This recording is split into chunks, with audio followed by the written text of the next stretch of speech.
नमस्कार विद्यार्थी मित्रांनो, मी सुमित राहणे आणि स्वागत आहे तुमचे आपल्या सुमित राहणे यूट्यूब चॅनलवर. मित्रांनो, आजच्या या व्हिडिओमध्ये आपण पाहणार आहोत की ज्या विद्यार्थ्यांचं डिजिलॉकरवर अजून रजिस्ट्रेशन नाही त्यांनी आपला एबीसी आय डी म्हणजेच academic bank of credit I D कसा काढायचा ते बी स्टेप बाय स्टेप.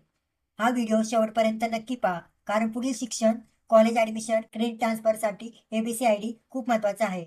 विद्यार्थ्यांनी गुगलवर जाऊन www.abc.government.in ही वेबसाईट सर्च करावी.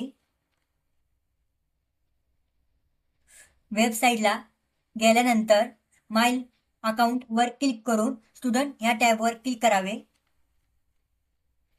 यानंतर new user sign up for Meri Pehchaan यावर क्लिक करा. पुढील विंडो ओपन झाल्यानंतर त्यामध्ये आपला आधारला नोंदणीकृत मोबाईल नंबर त्यामध्ये टाका. OTP जनरेट या बटनावर क्लिक करावे. यानंतर आलेला OTP यामध्ये टाकून व्हेरीफाईड OTP बटनावर क्लिक करून OTP व्हेरीफाईड करावा. दिलेली माहिती भरावी. युजरनेम व 6 अंकी पिन टाकून पिन कन्फर्म करून आय करंट टू मेरी पहचान टीम ऑफ यूज यावर टिकमार्क करून व्हेरीफाईड करावे.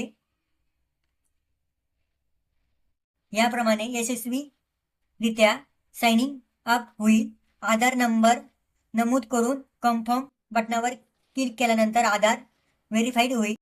आधार नंबर व्हेरीफाईड केल्यानंतर आपण जो युजर आय डी व 6 अंकी पिन तयार केला आहे तो जपून ठेवा.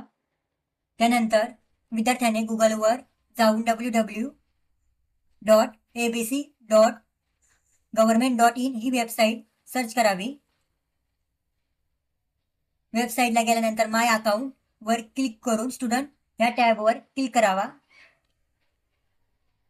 आपण आता युजरनेम, मोबाईल नंबर, ऑदर म्हणजे Aadhaar card, PAN card, driving licence या 3 ऑप्शनपैकी एक ऑप्शन निवडून साइन इन करावे. आपल्या मोबाईल नंबरवर आलेला OTP टाकून साइन इन करावे. साइन इन केल्यानंतर आपल्या पुढील प्रमाणे एबीसी आय डी प्राप्त होईल. प्राप्त झालेला आय डी आपण अभ्यास केंद्रांना कळवावा. जर तुम्हाला हा व्हिडिओ उपयोगी वाटला असेल तर व्हिडिओला लाईक करा, तुमच्या मित्रांसोबत शेअर करा आणि अशाच उपयुक्त माहितीसाठी आपल्या सुमित राहणे यूट्यूब चॅनलला सबस्क्राईब करा. धन्यवाद.